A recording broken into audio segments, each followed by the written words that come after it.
Hello and welcome back to the History Channel. My name is Idan and I'll be your digital history teacher. I'll teach you about international history from the late 1800s to the mid 1900s in a 16-part series. This is the last part, part 16. This final video will be about 4.4. Why did Japan become a military dictatorship in the 1930s and with what consequences? Let's begin with Section A, Japan's international status in 1919 and its reactions to the Paris peace settlements. Japan formed a constitutional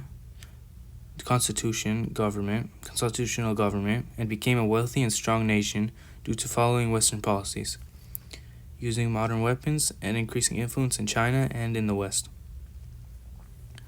Japan wanted to prove to countries that race had nothing to do with power, so they introduced the idea of the Equality Clause to the LON, or the League of Nations, but the majority of the Western countries and European countries didn't agree.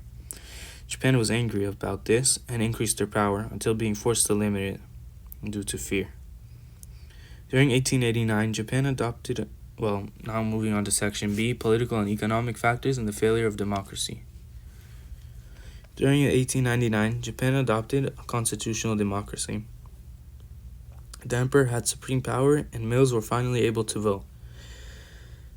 Japan's aim was to end political parties and restore an emperor to a military dictatorship, but it started declining for many political and economic reasons. The large number of political parties made decision-making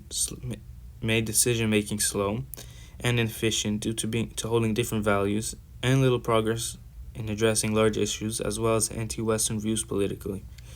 Protests began when the USA ended Japanese immigration because of fear of them gaining large power in the Washington Naval Conference. Secret societies began to influence Japan for their ultra-nationalistic views, and they assassinated politicians, most notably the Prime Minister. The economy was doing bad with an artificial boost for demand, and with decreasing prices, many companies went out of businesses and unemployment rose. Japan used loans to gradually recover their economy, but they went back down in the Great Depression. The government was heavily blamed, criticized, and lost respect, and for lack of enforcement was exposed.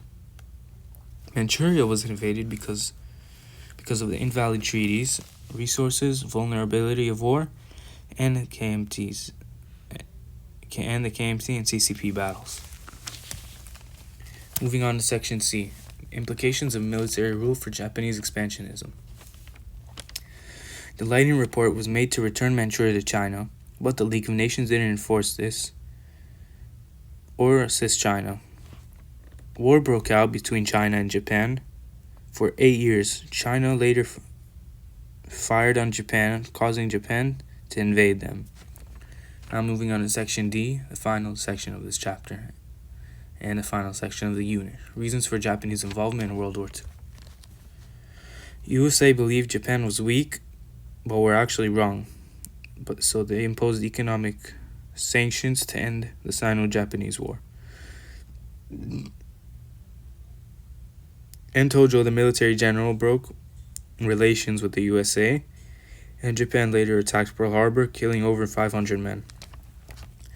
They attacked because they wanted to show USA that the war was inevitable. The attack would weaken the USA and lower the morale of the USA. The United States was unprepared and added their isolationism. However, the attack failed its key tasks of destroying supplies like ships and aircrafts. This also caused the largest enemy ever seen for the world. So thank you for watching each part, learning about international history. Tune into the next series about U.S. history. Goodbye.